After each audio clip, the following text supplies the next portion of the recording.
श्रीमद् भागवत महापुराण कथा सप्ताह ज्ञान यज्ञ। आज कथा सप्ताह का 7वां दिवस एवं अंतिम चरण है।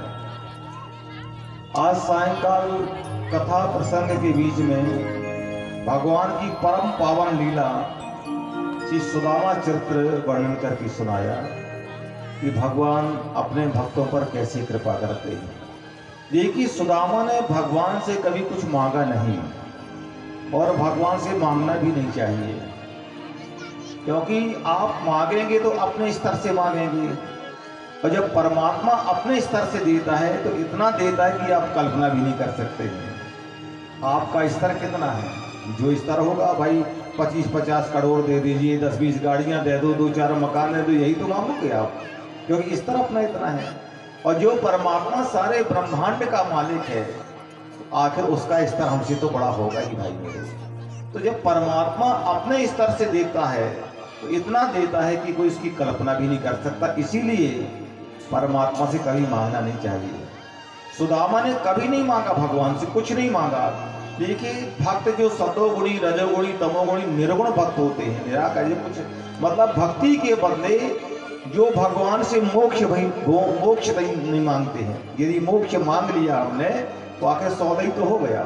हमने भक्ति किया, परमात्मा ने मोक्ष कर दिया। तो सुदामा भगवान के निष्काम भक्त थे। भगवान ने इतना सुदामा को दिया। लेकिन जो भगवान के भक्त होते हैं, निष्काम भक्त होते हैं, अपार धन संपदा मिलने के बाद भी भजन उसी आवाज गति से चलते रहता, उन्हें कोई फर्क नहीं पड़ता है। ये आपके सामने कथा वर्णन करके सुनाया। अब आगे चल के वर्णन से सुखदेव जी कर रहे हैं। बोले अथई कदा द्वारवत्यां बसतो राम कृष्णयोः सूर्यो परागासम आसीत् कल्पक्षये यथा। देखिए, जिस समय भगवान द्वारिका में रहते थे तो भगवान ने द्वारिका में एक कृत्रिम वृंदावन बनाया था। जब भगवान को वृंदावन की याद आती तो एक ऐसा कक्ष था जहाँ गोवर्धन की फोटो, जहाँ पर जो तो गिरिराज की फोटो, जमुना जी की फोटो, गोप ग्वालों की, बाबा नंद मैया सबकी फोटो। तो जब भगवान को वृंदावन की ज्यादा याद आती तो भगवान कृत्रिम वृंदावन में चले जाते हैं। भगवान द्वारिका में रहकर के भी अपने मैया, बाबा, राधा सबकी याद करते थे। जिस समय भगवान रात्रि में शयन करते थे तो सोते सोते मैया, बाबा, राधे, श्री राधे इतने रोते भगवान कि उनके इतने आंसू निकलते कि तकिया गीली हो जाती। रुक्मणी सत्यभामा ने कहा, बोले स्वामी, आप रात्रि में जब शयन करते हैं तो आप मैया बाबा की याद करते हैं, राधा की याद करते। ब्रज में कोई मैया बाप है क्या आपके, या कोई राधा है क्या जिसकी आप याद करते? बोले हाँ रुक्मणी सत्यभामा, हाँ भी राधा है ब्रज में जिसकी याद मुझे आती है। तो रुक्मणी सत्यभामा ने कहा, स्वामी क्या हमसे भी ज्यादा सुंदर राधा है क्या, जो हमें छोड़ करके आप राधा की याद करते हैं? भगवान ने कहा, राधा, बोले रुक्मणी सत्यभामा, मैं ज्यादा तो नहीं कहता, पर राधा के सामने तुम कुछ भी नहीं हो। ये कहा तो उनको बड़ा बुरा लगा। बोले भगवान, कभी ऐसा मौका मिलेगा, समय आएगा जो हम राधा के दर्शन कर सके? बोले मौका आएगा, दर्शन करवा देंगे। वही समय आया। बोले अथई गदा द्वारवत्यां बसतो राम कृष्णयोः सूर्यो परागासुनः अनासीत् कल्पक्षये यथा। इस समय भगवान द्वारकापुरी में रहते तो एक बार सूर्य ग्रहण पड़ा।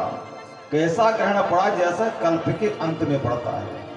तो देखिए, सूर्य ग्रहण के स्नान करने का फल कहाँ का है? कुरुक्षेत्र का है, और चंद्र ग्रहण का काशी में है। तो जब ग्रहण पड़ा तो भगवान ने सब द्वारका वासियों से कहा, कुरुक्षेत्र स्नान करने चलेंगे।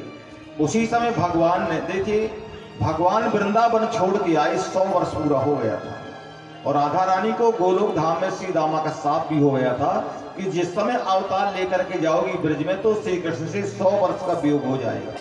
अब 100 वर्ष पूरा हो गया, तब भगवान ने पत्र लिखा, कहा राधा रानी के लिए। बोले हे राधे वृषभान भूपतने, कहते हे राधे, हमारा आपका वियोग हुए 100 वर्ष हो चुका है। अब आप कृपा करके आप जो कुरुक्षेत्र में पधारे। हे राधे वृषभानु सुते ललके, तो आज कहे वृषभानु कि लली राधा रानी, हम सब द्वारका वासी स्नान करने आ रहे हैं कहा कुरुक्षेत्र में, आप भी पधारो, सखियों को लेकर के आओ। जब ये पत्र मिला राधा रानी को तो ललता विशाखा सखी को बुलाया। राधे उरे ललता विशाखा, आपको मालूम है आज हमारे द्वारकाधीश का पत्र आया है, हमारे श्याम सुंदर का पत्र आया है, क्योंकि वो इस समय कुरुक्षेत्र में स्नान करने आ रहे हैं और हमारे लिए भी पत्र लिखा है, आप भी आओ, वही हमारा आपका मिलन होगा। तो इधर से द्वारका वासियों की सवारी और इधर से ब्रजवासियों की सवारी, दोनों लोग कहां पहुंचे? कुरुक्षेत्र में। तो कुरुक्षेत्र में जैसे स्नान करने के लिए जाने लग गए तो देख आज भी एक निर्णय होता है कि जब कोई कुंभ पड़ता है, कोई पर्व पड़ता है, तो सबसे पहले कौन से अखाड़े का स्नान होगा, आज भी होता है। तो ब्रजवासी बोले हमारे ब्रजरानी श्री राधा रानी का पहले स्नान होगा, द्वारकावासी बोले पहले हमारे द्वारकाधीश का स्नान होगा। तो ब्रजवासियों ने मार मार के धक्का पीछे कर दिया द्वारकावासियों को, पहले राधा रानी का स्नान होगा। एक सेवक ने जाकर के द्वारकाधीश जी का, द्वारकाधीश ब्रज से कोई राधा ब्रज से आई है, और ब्रजवासियों ने धक्का मार मार के उनको पीछे कर दिया और क्या कहते हैं कि पहले राधा रानी का स्नान होगा कुरुक्षेत्र में, इसके बाद में तुम्हारे द्वारकाधीश का होगा, आप आज्ञा करें, पहले आप स्नान करेंगे कि राधा रानी स्नान करेगी। जो सुना भगवान ने, आज मेरी राधा 100 वर्ष का वियोग पूरा करके मुझसे मिलने के लिए आई है। बोले द्वारकावासी आप जहां खड़े वहीं खड़े रहो, पहले मेरी राधा रानी स्नान करेगी, 100 वर्ष का वियोग पूरा करके आई है वो, इसके बाद उसके प्रसादी जल में हम स्नान करेंगे। राधा रानी ने स्नान किया, ब्रजवासियों ने किया, इसके बाद द्वारकावासियों का स्नान हुआ। तो देखिए द्वारकावासियों के शिविर अलग हैं और ब्रजवासियों के शिविर अलग हैं। जिस शिविर में राधा रानी विराजमान थी उस शिविर का कौन वर्णन करे। ऐसा कि मणियों की झालर चारों तरफ से लगी हुई है, ऐसा मालूम पड़ता था जैसे करोड़ों चंद्रमा एक साथ उदय हो गए हों, इतना सुंदर शिविर राधा रानी का था। इसके पश्चात में जब भगवान अपने शिविर में गए तो रुक्मणी सत्यभामा ने कहा स्वामी क्या वही राधा है क्या, जिसकी आप रात में सोते सोते याद करते हैं और रोते? बोले हाँ वही राधा है श्याम सुंदर, आप कहें तो हम मिलके आ जाएं। देखिए रुक्मणी सत्यभामा को अभी भी विश्वास नहीं था कि राधा हमसे ज्यादा सुंदर होगी, क्योंकि सत्यभामा जो भगवान की रानी थी सब रानियों में ज्यादा सुंदर थी, अपने सौंदर्य का बहुत अभिमान था इसके लिए। आज भगवान की 8 पटरानियां राधा रानी से मिलने के लिए चली। जैसे एक दरवाजा देखिए जहां राधा रानी विराजमान थी, जिस शिविर में 7 दरवाजे थे, उस 7 दरवाजे के अंदर राधा रानी सिंहासन पर विराजमान थी। तो जैसे एक दरवाजा से दूसरा दरवाजा पार किया तो राधा रानी की जो पहरेदार सखियां थी वो इतनी सुंदर थी कि रुक्मणी सत्यभामा से कई गुना ज्यादा सुंदर थी। तो अब सोचा सत्यभामा ने, रुक्मणी ने कि यही राधा होगी। बोले राधे प्रणाम। उन सखियों ने कहा इतना अपराध मत करो बहनों, मैं हम राधा नहीं है, हम तो राधा की दासी की दासी की दासियां हैं। भगवान जिसकी दासी की दासियां इतनी सुंदर होगी उस राधा के सौंदर्य का कौन कल्पना कर सकता है। वही अहंकार इनका नष्ट हो गया। इसके बाद में जैसे रुक्मणी सत्यभामा जाती, ये ललता विशाखा लेकर के जाती है रुक्मणी सत्यभामा की पटरानियों को, जैसे राधा रानी को जाकर के देखा तो रोम रोम से इतना तेज निकल रहा था राधा रानी के शरीर से कि रुक्मणी सत्यभामा के आंखों में ताकत नहीं थी नेत्रों में कि राधा का दर्शन कर सके। हे श्याम सुंदर है, कृपा करो आप हमारे अपराध का क्षमा करिए, जो हम अभिमान लेकर के आई थी हमारा सारा अभिमान चला गया, अब इतनी कृपा करो हमारे नेत्रों इतनी ताकत दो कि राधा रानी का दर्शन कर सके। जैसे भगवत कृपा हुई तब राधा रानी का दर्शन हुआ। रोम रोम से करोड़ों चंद्रमा की कांति निकल रही थी। जब ललिता विशाखा ने कहा राधे आपको मालूम है आपसे मिलने कृष्ण की पटरानी आई है। जो सुना राधा ने उठ के खड़े होकर के गले लगाया, बहनों तुम तो बड़ी भाग्यशाली हो जो मेरे स्वामी की तुम सेवा करती हो। मुझ अभागिन को देखो कि मुझे छोड़ करके गए, 100 वर्ष हो गया आज तक मुझसे मिलने नहीं आए। उनको जो है तो वहां बैठाया उन्होंने आसन लेकर के। इसके पश्चात भगवान कृष्ण की पटरानी मिली और मिल करके जब रुक्मणी सत्यभामा लौट करके अपने शिविर में आते रात्रि हो गई। भगवान द्वारकाधीश को नींद नहीं आ रही थी। उन्होंने कहा श्याम सुंदर आपको नींद नहीं आ रही? बोले आपको मालूम है रुक्मणी सत्यभामा मेरी राधा रानी रात्रि में दिव्य दुग्ध पान करती है, आज मेरी राधा को किसी ने दूध नहीं पिलाया इसलिए मुझे नींद नहीं आ रही है। क्या दूध पिला करके आओ। तो सोने के कटोरे में गरम गरम दूध लेकर के भगवान श्री कृष्ण की पटरानी पहुंची राधा रानी के पास। बोले राधे, आपके श्याम सुंदर ने आपके लिए दिव्य दुग्ध भेजा है। जो सुना राधा ने, आज मेरा कितना बड़ा भाग्य है कि मेरे स्वामी ने मेरी याद किया और मुझे दूध भेजा। उसी समय उन्होंने क्या काम किया, गरम गरम दूध, इतना गरम दूध था कि राधा को ज्ञान ही नहीं हुआ कि गरम है कि ठंडा है। मेरे स्वामी ने भेजा है। और गरम गरम जैसे दूध पिया, लौट करके रुक्मिणी सत्यभामा आई अपने शिविर में, तो भगवान के चरण दबाने लग गई। तो भगवान के चरणों में फफोली पड़ गई थी। फफोली, बोले स्वामी अभी तो आपके पैर चरण बिल्कुल सही थे, फफोले कैसे पड़ गए? बोले रुक्मिणी, तुम्हें मालूम है राधा मेरे चरणों का इतना चिंतन करती है कि मेरे चरणों का नित्य निवास राधा के हृदय में है। तुमने गरम गरम दूध पिलाया, राधा के हृदय में जो मेरे चरण है वहां दूध गरम लगा और मेरे पैरों फफोले आ गए। सारा अहंकार नष्ट हो गया। दूध पिया राधा रानी ने और फफोले किसको आए? श्याम सुंदर को। सारा अहंकार नष्ट हो गया। इसके बाद भगवान ने सोचा कि मुझे मिलने जाना चाहिए, क्योंकि 100 वर्ष का समय पूरा हो चुका है। भगवान राधा रानी को बेहोश अवस्था में छोड़ के वृंदावन से आए थे। 100 वर्ष तक मिलने राधा से नहीं आए, मैया यशोदा से नहीं मिलने आए, बाबा से मिलने नहीं आए। क्या स्थिति रही होगी उन ब्रजवासियों की, जो ब्रजवासी मैया यशोदा जो एक क्षण बिना कृष्ण के जीवित नहीं रह सकते थे, लेकिन एक ही आशा से जीवित थे। बोले प्राण न तन से यों कणे श्याम मिलन की आस। जो कह के गए थे कि हम लौट के आऊंगा, तो प्राण केवल इसलिए नहीं निकले ब्रजवासियों के कि भगवान के मिलने की आशा से कि कभी न कभी तो दर्शन होगा। आज भगवान श्री कृष्ण चले, जैसे पहुंचे राधा रानी के शिविर में, ने कहा ललिता विशाखा ने राधे आपसे मिलने श्याम सुंदर आए। जो देखा राधा ने, आज मेरे स्वामी 100 वर्ष के बाद मुझसे मिलने के लिए आए। राधा अपने आसन से उठ के खड़ी हो गई और भगवान श्री कृष्ण भी खड़े हैं और दोनों ने ऊपर हाथ किया मिलने के लिए। रात्रि पर्यंत दोनों के नेत्रों से अश्रु की झरझर गिरते रहे, पर रात्रि पर्यंत राधा कृष्ण का मिलन नहीं हुआ। जैसे सवेरा हुआ, भगवान द्वारकाधीश ने सोचा अपराधी तो मैं हूं, राधा को बेहोश अवस्था में छोड़ करके आया हूं, मुझे राधा को प्रणाम करके क्षमा मांगना चाहिए। देखिए, ब्रह्म और शक्ति में कोई छोटे बड़े की कल्पना नहीं करना चाहिए, क्योंकि राधा रानी तो भगवान की आह्लादनी शक्ति, जैसे भगवान झुकने लग गए, राधा ने उठाया श्याम सुंदर को, ही श्याम सुंदर है, आप उल्टी गंगा मत बहाइए, क्षमा तो मुझे मांगना चाहिए। 100 वर्ष के बाद जैसे राधा कृष्ण का मिलन हुआ, गले लगा के मिले, उसी समय देवता फूल बरसा रहे, जय जयकार कर रहे हैं, राधा कृष्ण भगवान की जय, वृंदावन बिहारी लाल की जय। 100 वर्ष के बाद राधा कृष्ण का मिलन हुआ। इसके बाद में मैया यशोदा को, बाबा नंद को मालूम हुआ कि हमारा कन्हैया यहाँ स्नान करने आया है। अब वहां तो नाम द्वारकाधीश, लेकिन मैया बाबा तो कन्हैया ही कहते थे। बोले हमारा कन्हैया स्नान करने आया है। तो आज सुबह से वृद्ध माता पिता जिनकी कमर झुक गई है, आंखों में ज्योति कम हो गई है, रोते रोते भगवान कृष्ण के वियोग में, और लकड़ी टेकते टेकते द्वारका वासियों के एक एक शिविर में पूछ रहे हैं, बोले भैया हमारा कन्हैया आया है क्या, हमारा कन्हैया आया है क्या। अब द्वारका में कोई कन्हैया नाम तो जानता ही नहीं था, वहां तो महाराजाधिराज द्वारकाधीश महाराज करके बोलते थे।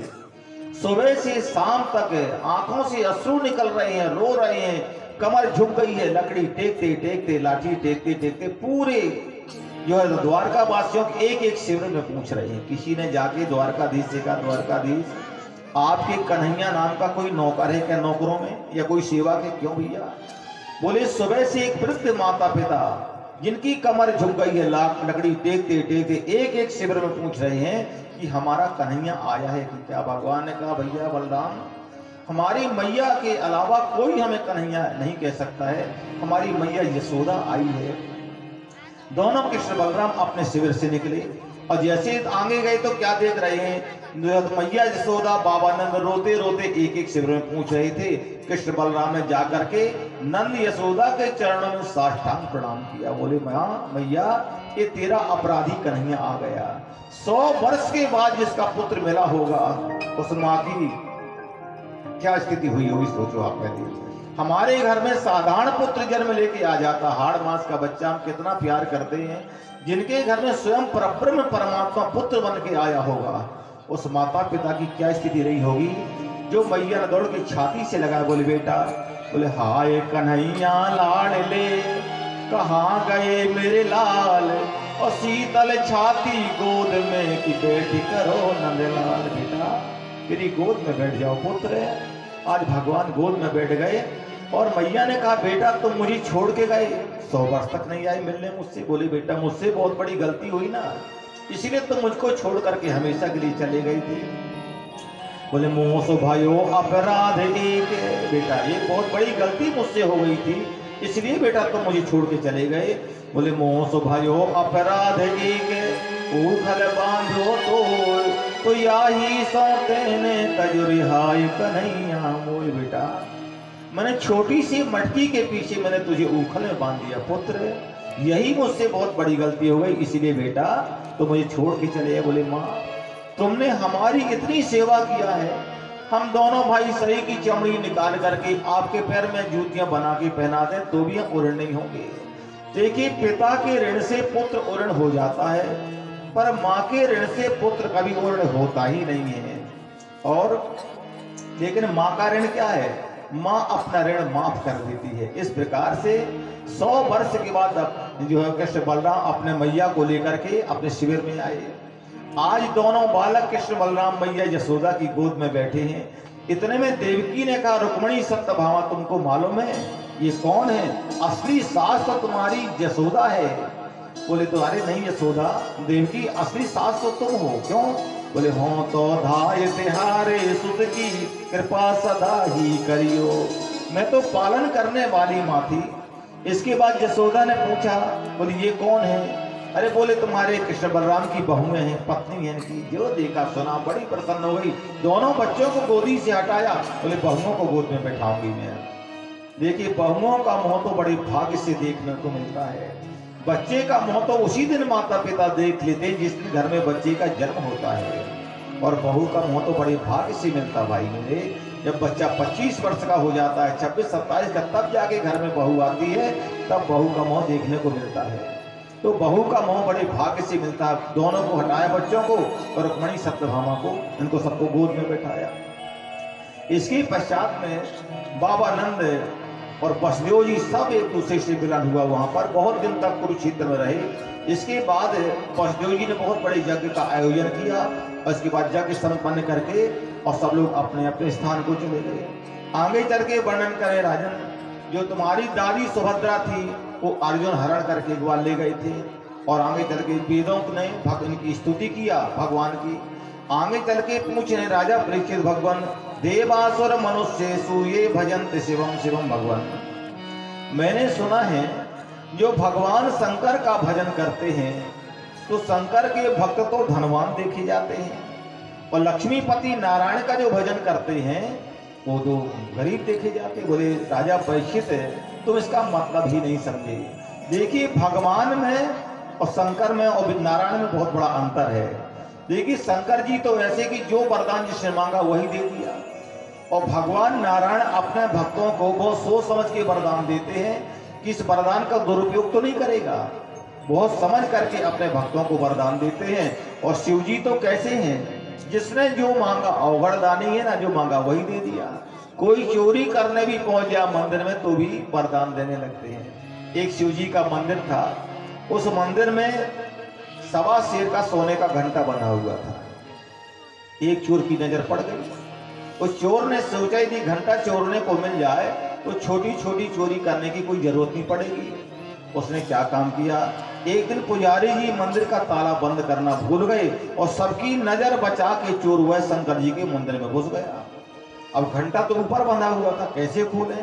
तो भगवान शंकर की जलहरी में खड़े होकर के जो ऊपर हाथ किया तो घंटा हाथ में नहीं आया, कैसे खोले? तो भगवान शंकर की पिंडी में पैर रख करके जैसे घंटा खोलने लग गया तो भगवान शंकर प्रकट हो गए। बोले मांग वरदान, तुझे क्या चाहिए? वो चोर को थर-थर कांपने लग गया। भोले बाबा मैं तुम्हारा भगत नहीं हूँ, मैं तो चोरी करने आया था। अरे भैया तेरे जैसा भगत तो आज तक मंदिर में नहीं आया, कोई एक लोटा जल चढ़ाता है, कोई बेलपत्री चढ़ाता है, कोई फूल चढ़ाता है, तूने पूरा शरीर मेरे ऊपर चढ़ा दिया, ऐसा भगत कहाँ मिलेगा? तो भोले बाबा तो बड़े विचित्र हैं, कोई चोरी करने भी चला जाए तो भी उसको वरदान देने को तैयार हो जाते हैं, पर हमारे नारायण ऐसा नहीं करते हैं। आगे चल के इस विषय में कथा बता रहे हैं। वृकासुर का, इनका शकुनी का पुत्र वृकासुर, इसका नाम पड़ा भस्मासुर बाद में। तो वृकासुर ने एक बार नारद जी से कहा, नारद जी ये बताओ कि 3 देवताओं में सबसे जल्दी कौन सा देव प्रसन्न होता है? बोले भैया भोले बाबा होते हैं। ये भोले भाले हैं ना, भोले भर मत समझना, भक्तों के लिए भोले और दुष्टों के लिए भाले के समान है। भोले ही भोला मत समझ लेना उनके लिए। बोले बहुत जल्दी प्रसन्न होते, इनका नाम है आशुतोष। आशु माने जल्दी और तोष माने प्रसन्न होना। उसने क्या काम किया? गया तपस्या करने के लिए भगवान शंकर की, बहुत दिन तक तपस्या किया, शिव जी प्रसन्न नहीं हुए। बोले कैसे? नारद जी ने बताया था कि बहुत जल्दी प्रसन्न होते हैं। उस शरीर का मांस काट काट करके कुंड में हवन करने लग गया शिव शंकर को प्रसन्न करने के लिए। 6 दिन तक वो काट काट के हवन कर रहा है। जब शंकर जी प्रसन्न नहीं हुए तो 7वें दिन गर्दन काटने को तैयार हो गया। तो भगवान शंकर प्रकट हो गए, पागल, मैं एक लोटा जल से प्रसन्न हो जाता हूँ, तो गर्दन काटने को तैयार हो गया। बोले 6 दिन से हो गए तपस्या करते करते, आज दर्शन देने आए हो गया, मांग वरदान तुझे क्या चाहिए? तो क्या देखा कि बगल में पार्वती थी। इतना सौंदर्य पार्वती में था कि पार्वती को देख करके मोहित हो गया। बोले ऐसा वरदान मांगूंगी भोले बाबा को समाप्त करके पार्वती को लेके चला जाऊं यहाँ से। बोले भोले बाबा यदि आप वरदान देना चाहते हैं वरदान दीजिए। बोले यस्य यस्य करे शीधासे सबरीतामिति, मैं जिसके सिर पर हाथ रखूं वही जल करके भस्म हो जाए। बोले यो मस्तु ऐसे ही होगा, दे दिया।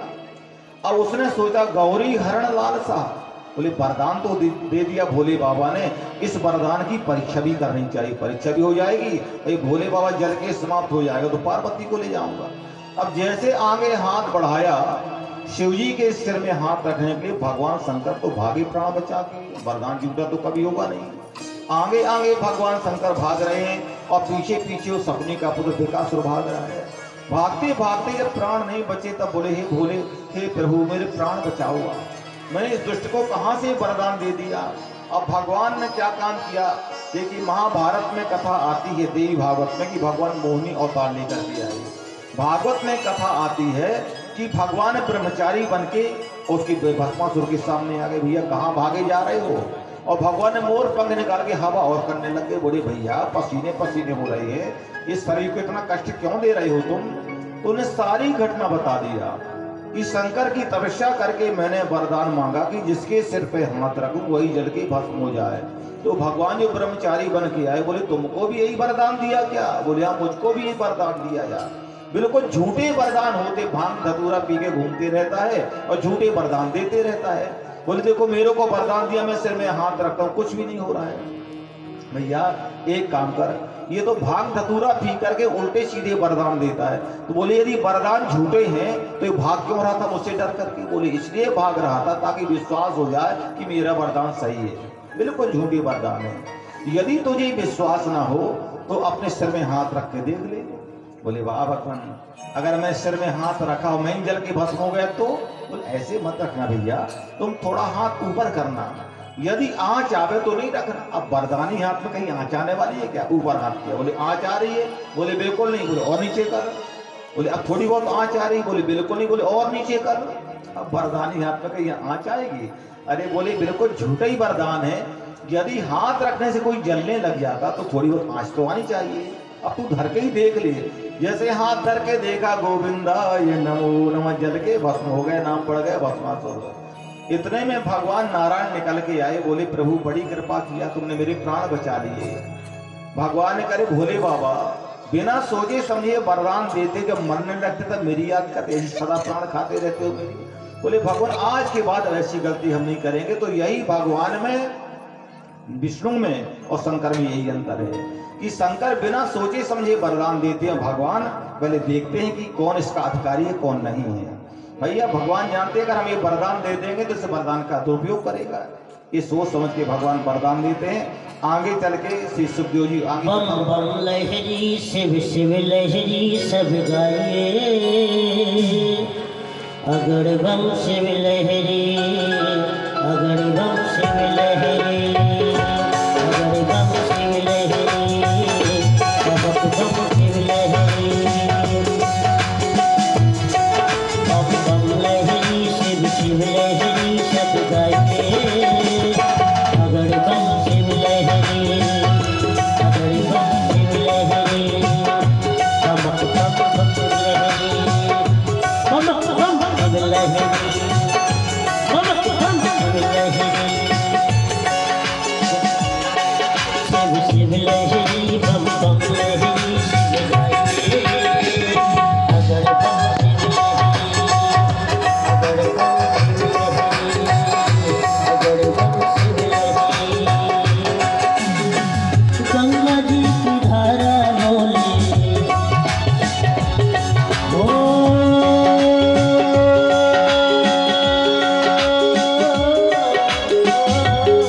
शिव लहरी।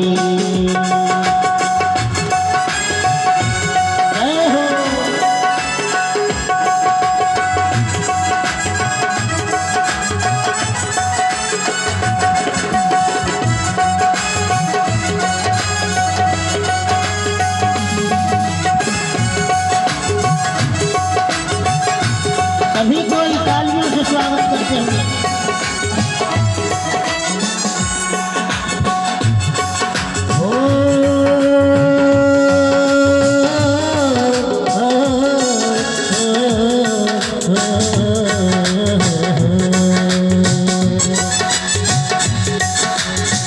नारद जी कबीरा बोले, नारद जी कबीरा बोले, हो गम गम डमरू बोले शिव लहरी।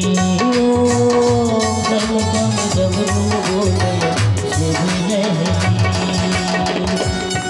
हो नारद जी कबीरा बोले, नारद जी कबीरा बोले, गम गम डमरू बोले शिव लहरी रे बाबा शिव लहरी। ओ शिव लहरी रे बाबा शिव लहरी।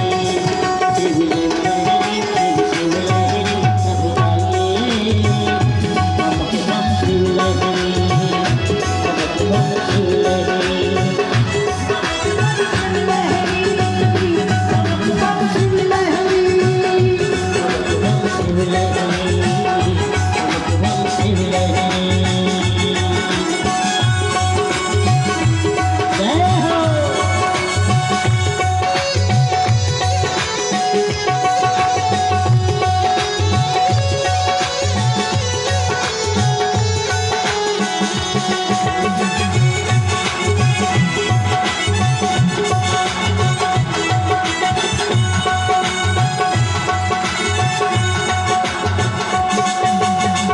क्या तेरी मुरली